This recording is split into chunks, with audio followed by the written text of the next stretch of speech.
Qadimda bir podshoh juda qattiq bir kasalga yo'liqdi. Yuragini bir sichqon kemirgandek bir narsa kemirardi. Bu og'riq hech qo'ymasdi. Podshoh vaziriga bu nima holat? Eron va Turonni butun tabiblari kelib bu yurak sanchig'ini, bu og'riqni to'xtata olmasa. Shohim, yana bir tabib kelibdi, huzuringizga kirmoqchi. Zora shuni bir dorisi dardingizga shifo bo'lar. Chaqiring kirsin. Tabib salom berib kirdi. Shohim, sizni bu kasalingizga chiroylik, qomatlari kelishgan 17-18 yoshdagi bir navqiron yosh yigitni qonini ichsangiz sog'ayasiz. Podshoh bo'lsam, butun bir mamlakatni egasi bo'lsam, topish oson buni. Topinglar. Tabib aytdi, men o'zim ko'rsataman. Kerakli bo'lgan yigitni. Vazir bilan birga mamlakatda aylanib yigit qarashdi.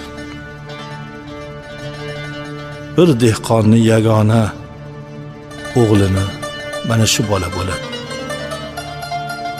Bolani olib kelishdi. Chiroyli kelishgan yigit. Ota-onasini ham chaqirib olib kelishdi. Podshoh aytdi, ota-onasini oldiga bir savatdan oltin qo'ying. Otani oldiga bir to'la savat oltin, onani oldiga bir to'la savat oltin qo'yib, o'g'linglar menga kerak, menga berasizlarmi?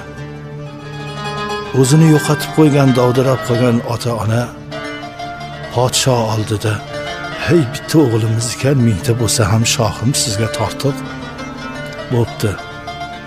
Ota-onani olib qo'yinglar oltinlari bilan. Olib qo'yildi. Qozi, men bu yigitni so'yib qonini ichsam bo'ladimi? Shariatga to'g'ri keladimi? Qozi aytdi, shohim, fatvo tayyor. Podshoh olam o'z salomatligi uchun fuqaroni bittasini qonini ichsa muboh, ruxsat. Ana ota-ona rozi bo'ldi. Qozini fatvosi ham tayyor. Jallod tabib ko'rsatgandek bolani so'y, qonini ichaman dedi. Shunda bola osmonga qarab tabassum bilan beg'ubor kuldi. Nimaga kulasan ey bola? Shohim, insonni boshiga dard musibat kelsa kimga aytadi birinchi? Ota-onasiga. Ota-onam hozir sotib ketdilar.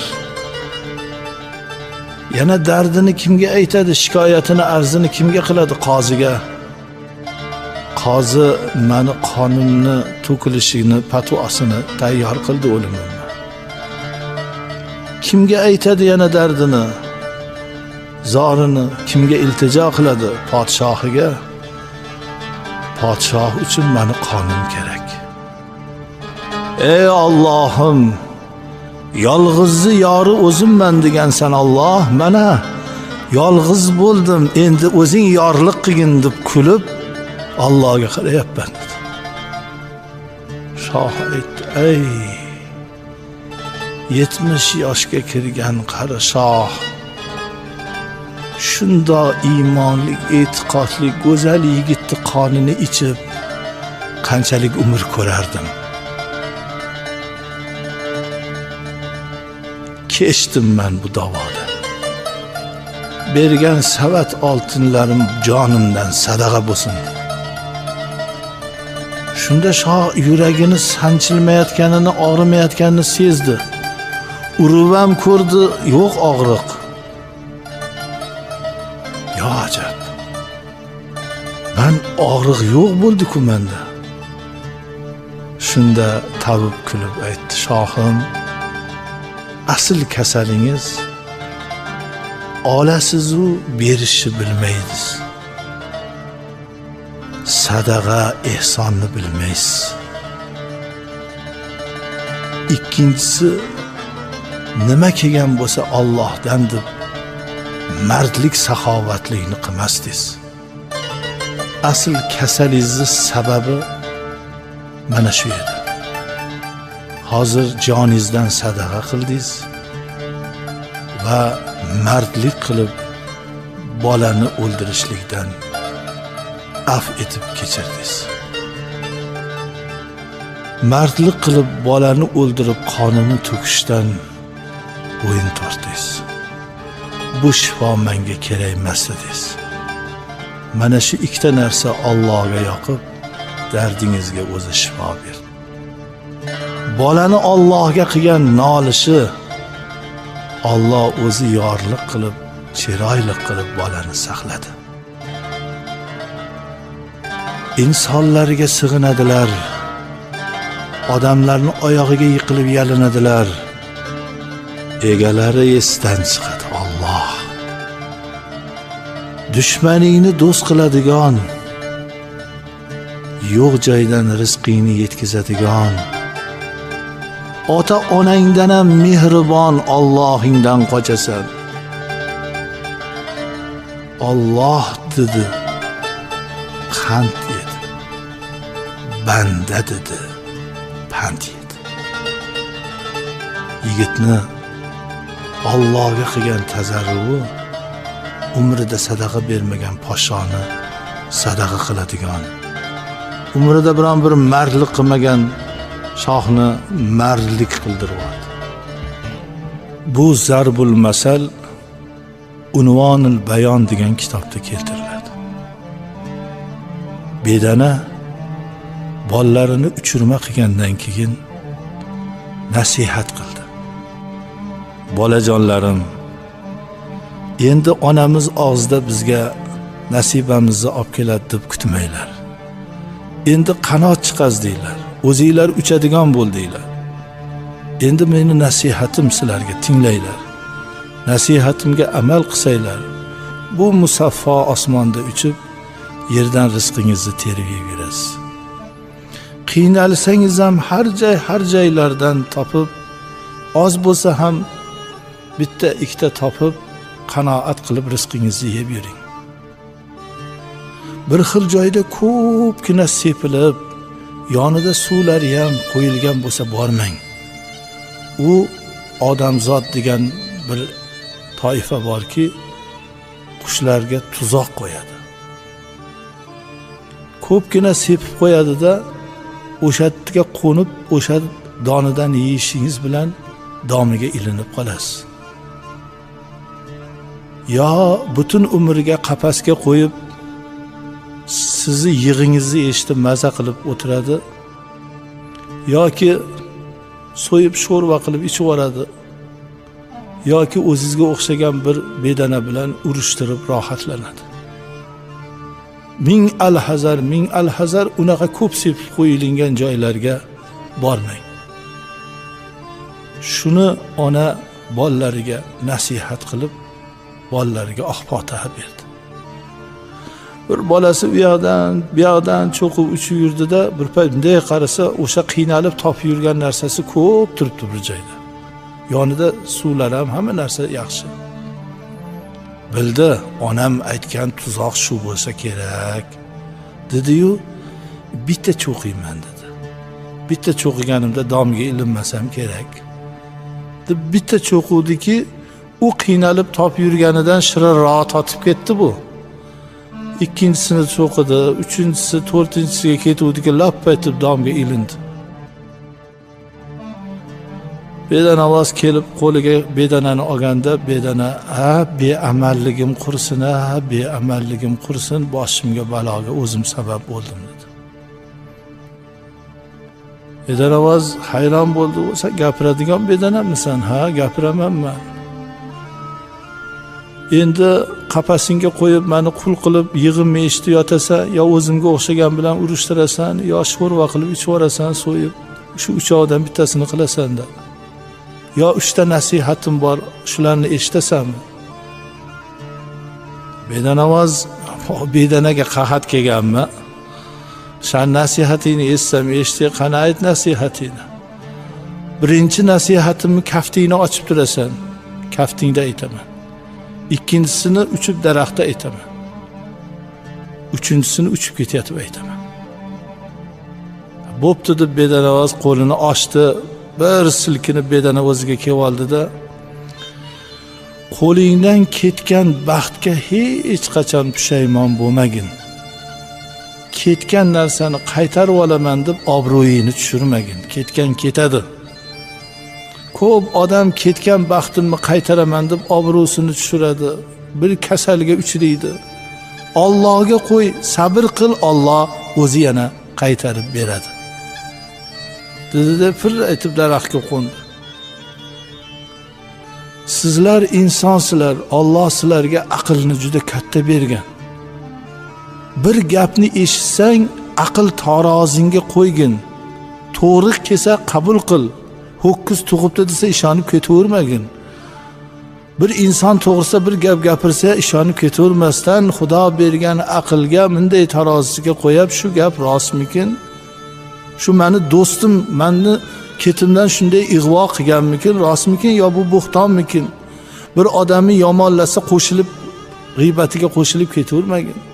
Bir masala eshitsang, oyat hadisga to'g'ri keladimi, kelmaydimi? Buni bir o'ylab ko'rgin. Oyatda bormi, hadisda bormi? Gaplar ko'p, betayin gaplar ko'p, asosi yo'q gaplar ko'p. O'sha so'zlarni hammasini o'ylab, asosini qilib keyin ishongin. Dedi bir sinab ko'raydi-da bedanayam. Ey bedanavoz, meni so'yganingda, qonimni yorganingda tuxumdek gavhar bor edi ichimda. Butun bir shaharni sotib olarding u gavharga. Dediki bedanavoz o'zini o'zi urib, ko'tarib voy men nasihating tinglamay, so'yib gavharingni olmayman. Xudo bergan ekan uchirib o'tiribman deb yig'lab deb, ancha o'ziga yig'lab kelib, bo'pti endi uchinchisini aytib qo'yqa. Ey beamal. Men bir marta beamal qilib baloga yo'liqib zo'rg'a qutuldim. Sen hozir ko'zimni oldida 2 ta nasihatga amal qilmading. Qo'lingdan ketgan baxtga pushaymon bo'lmasam, yarim soat o'zingni urib mamta yig'lading. Ikkinchisi, men bedana bo'lsam, menda gavhar nima qiladi nodon? Shu aqlingga sig'madimi? Bo'pti, uchisini ayt. Yo'q. Beamallarga so'z zoyi, so'z bekor. Ahmoqlarga, tentaklarga nasihat qilaman, gap tushuntiraman deb ham ko'p odam kuyunadi-da. Lekin aslida johil. Unga ham Sa'diy bir Gulistonda bir narsani keltiradilar. Hindistonning o'rmonida bir qurt bo'lar ekan, chug'ga o'xshab yaltir-yaltir qilib turar ekan. Uni bilmagan odam chug' deb o'ylar ekan. Lekin u qurt. Maymunlar ham haligi chug' deb qurtni ushab ustiga yog'ochlarni, xodalarni qo'yishib pudashib gulxan qilamiz. Tepada buni ko'rib turgan dono to'tiqush, "Voy maymunlar, bu qurt, bu chug'mas." desa, bordi pudashib, "Voy bu qurt, bu chug'mas" desa ham ishonmasmiz. Pastga tushib tushuntirib, javora bo'lib ketishdi deb pastga tushganda maymunlar to'tiqushni o'ldirib qo'yishdi. Ahmoqlarga bir narsani tushuntiray desangiz, aqli olmaydi. Sizga dushman ham bo'lib qoladi. Bir zarar yetkazsa, niyatini ham qiladi. Ilohim Parvardigor hammamizni rushdi hidoyatda qilsin. Qarangki, tuzoqni qarg'aga qo'ymaydilar. Tuzoqni chimchiqqa qo'ymaydi. Tuzoqni bulbulga qo'yadi. Chunki bulbullar shirin nolasi bor. bulbulli suhani bor.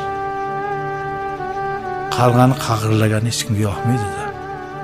Bir bog'bon ham bog'ida ishlab tursa, bir bulbul kelib shunday bir chiroyli sayrabdiki, bog'bon ishqiboz bo'lib qoldi. Ertaga tuzoq olib keldi, shu bulbulga qo'yib ushlaydi deb ertasiga o'sha bulbul qo'nib turgan daraxtga tuzoq qo'yibdi. Bulbul tuzoqqa ilinibdi. Bulbulni olib kelib qafasiga solib, endi maza qilib eshitib o'taman desa, bulbul so'zlabdi odamchasiga. Ey bog'bon, endi uyingni vakili bo'ldim, a'zoyi bo'ldim. Senga ham bir yaxshilik qilib qo'y.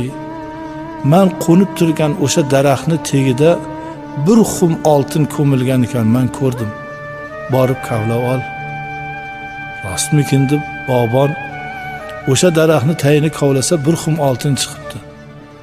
Xursand bo'lib bog'bon kelib bulbulga, bulbul, juda dono, ko'zi o'tkir bulbul ekansan. Bir savolim bor. Shundoq ko'zingni o'tkirligi bilan yerni tagidagi xumni ko'ribsan. Nimaga ro'parangda turgan qo'poldan qo'pol tuzog'imni ko'rmading? Shakkoklik qilma inson.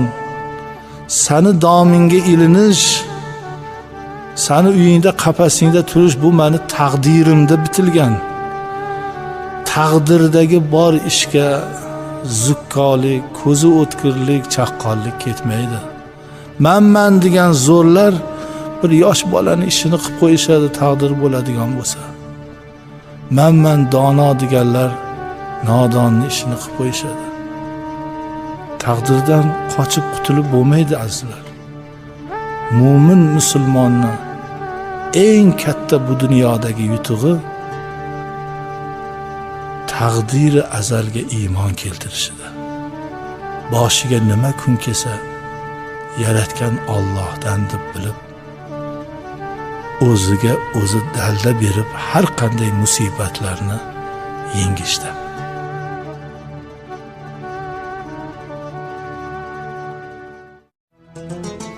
Har bir yigitni, er kishini Alloh fayzi barakasini bersin.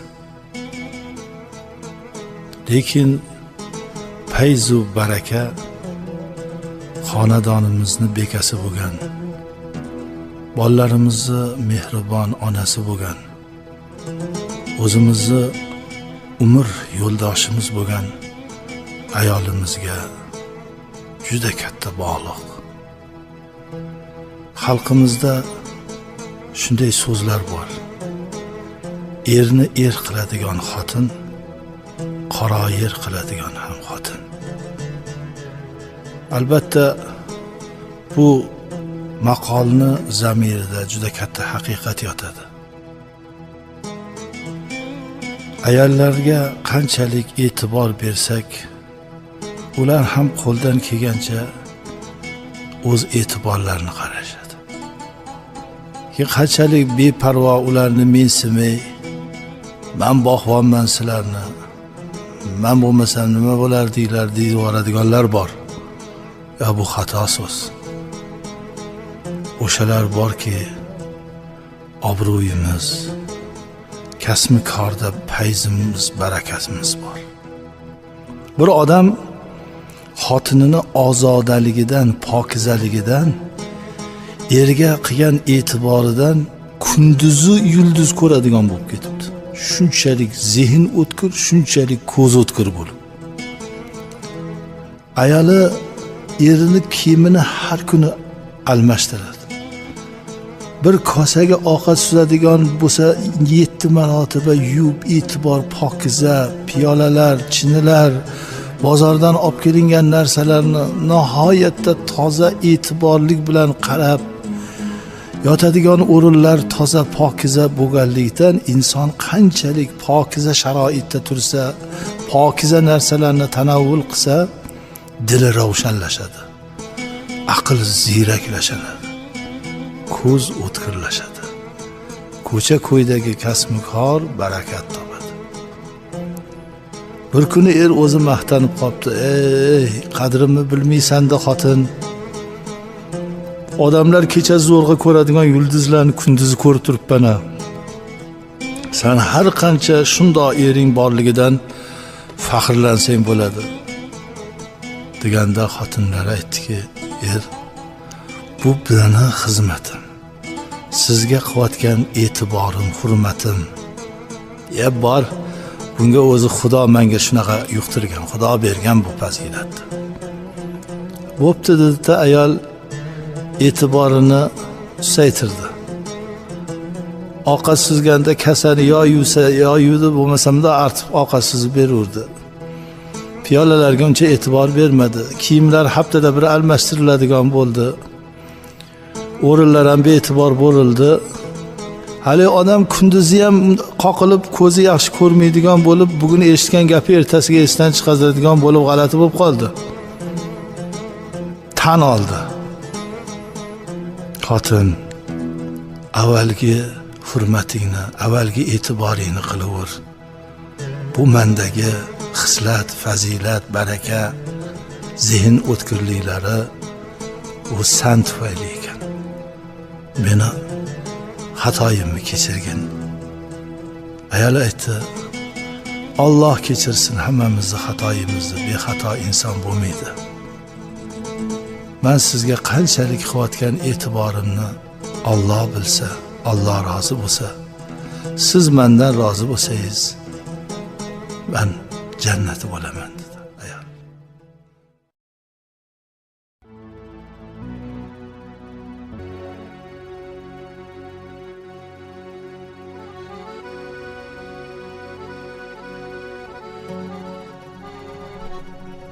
Yig'inlarda savollar bormi? Qo'limizdan kelgancha javob beramiz desak, bir kun bir yigit qora aka aroqni o'zi haloli, kayfi harom deydi. Shu kayfni haromligini aytsangiz deb qoldi. Kayf nima harom? Kayf harom deyilmaydi. Unda juda ko'p narsa harom bo'lib qoladi. Bir-birda nonni huzur bilan yeyish kayf. Chanqoq tashna bo'lganingizda muzdek zilol suvni ichib rohatlanish kayf. Bolalaringizni didorini ko'rib, bolalaringizni erkalatib o'tirish kayf. Hayotda mamnun bo'lib, niyat qilgan orzularingizga yetganlaringizdagi holatlaringiz kayf. Kayfni to'g'ri tushunish kerak, uni harom deyish kerak emas. Aroqni qilmishlari insonlarni boshiga soladigan jabru sitamlarini ko'rib bilib turguvchi zot aziz bashariyatga bu narsani mumkin emas, harom qildi. Endi inson tushkunlikka tushib, shu narsaga giribtor bo'lganligidan ezilish kerak emas. Irodani qo'lga olib tavbaki boshqa qilmaslik. Niyatda shu narsadan judo bo'lishlikni astoydil qasd qilish kerak. Bani Isroilda bir aka-uka bo'lishgan.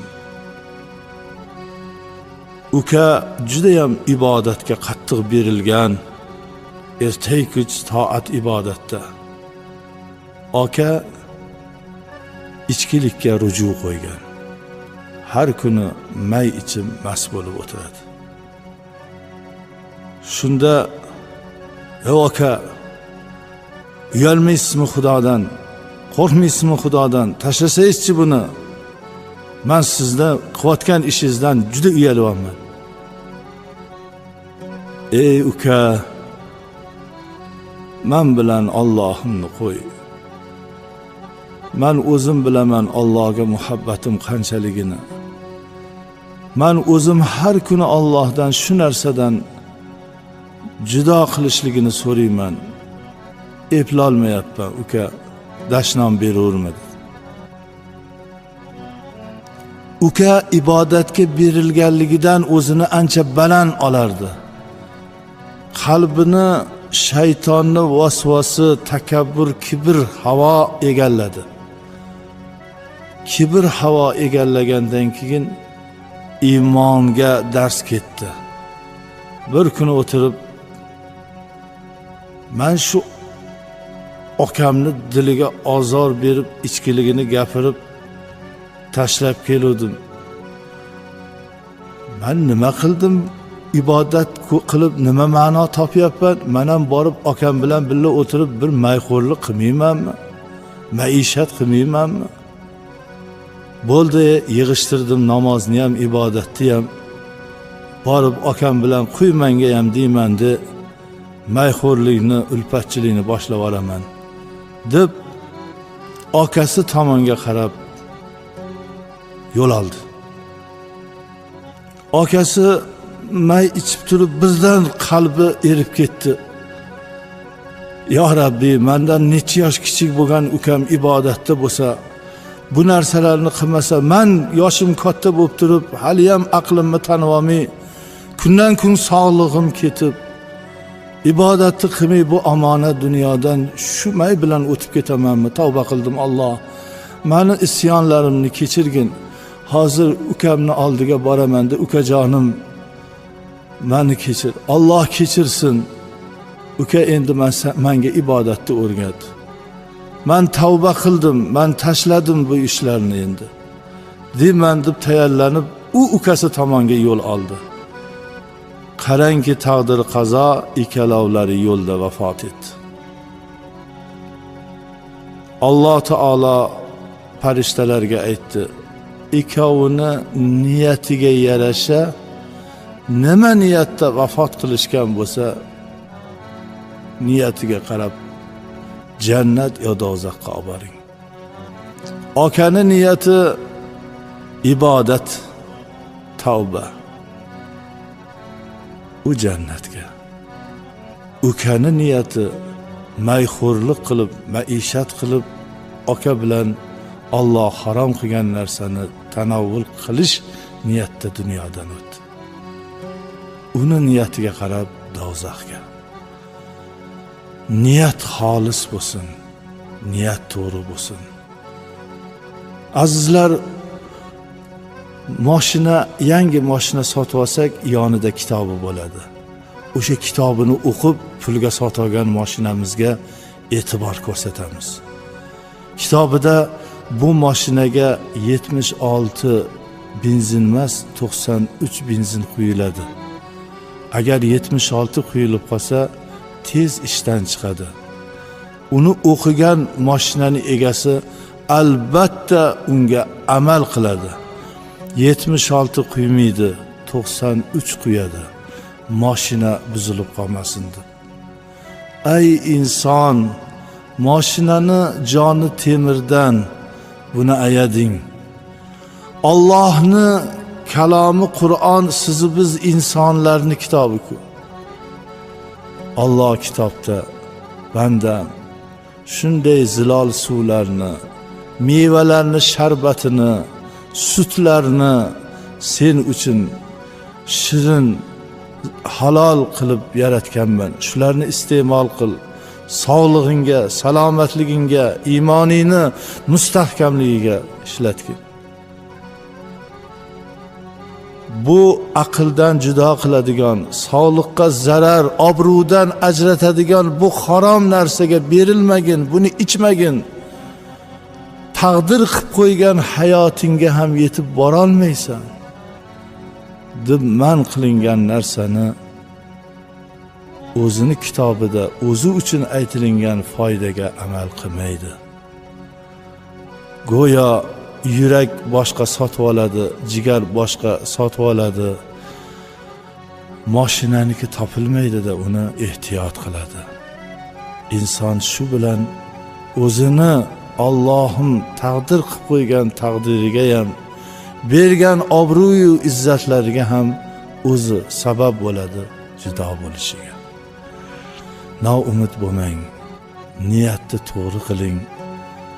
Alloh man etgan narsalardan o'zingizni tiying. Alloh ikki dunyoyingizni aziz mukarram qilsin. Bu fani dunyoga kimlar kelib, kimlar ketdi. Yaxshi o'lib, o'lmayin yomon qoldimi? Hamma o'z davr, o'z zamonasida kelib ketdi. Bir ulug' zot etganlaridek keldilar, ketdilar. Keldik, ketamiz. Keladilar, ketadilar.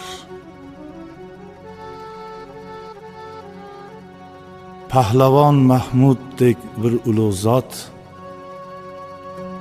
ikki misra baytda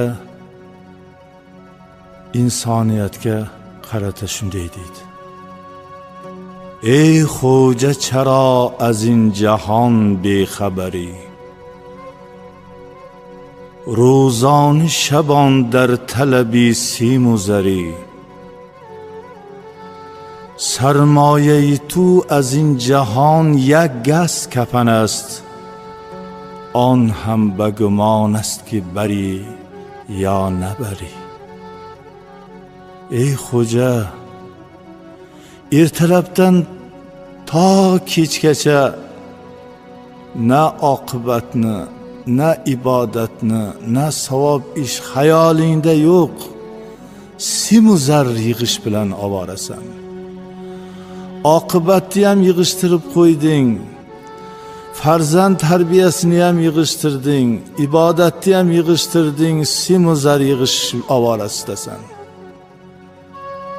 O bu dunyodan olib ketadigan sarmoyang shuncha yugurib yelganing bilan bir gaz kapan. U bir gaz kapan ham Alloh nasib etsa bo'ladi, nasib etmasa bekapan ham ketib qolasan.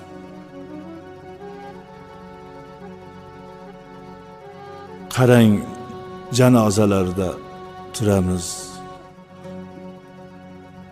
Joni chiqqan inson necha yil mehr muhabbat bilan qurgan uyiga bir kunga sig'may qoladi. Tez o'rkovga bor, yog'ochini olib kel, tovutni olib kel, tez bo'laylik. Hamma tez yugurishdi. O'g'liga: uka, dadang shu hovlisini juda yaxshi ko'rardi, ki bir chekkasiga ko'mib qo'ya qolaylik. O'sha eng yaxshi ko'rgan farzandim yo'q endi, xaloyiqlar mozoriga olib boraylik deydi. Zo'r mashinalar turibdi, unga qo'yishmaydi. Zo'r kiyimlarda emas, eng arzon surubda, kafanda o'ralib, yog'och sanduqqa solinib, osmonga emas, qora turpoqqa qo'yiladi. Inson bilan faqat o'sha qabrni ichiga iymoni, ibodati, savob ishlari kiradi. Farzandlar, yiqqan mol dunyolar, mansablar hammasi go'rni tepasida qoladi. Ichiga kirib yoritadigan, hamroh bo'ladigan ibodat, iymon, amali solih. Bu o'lim hammaga barobar ham haq. Buni fikr qilgan, tushungan inson bu boshqa qaytib kelinmaydigan safarni tadorigini ko'rish kerak.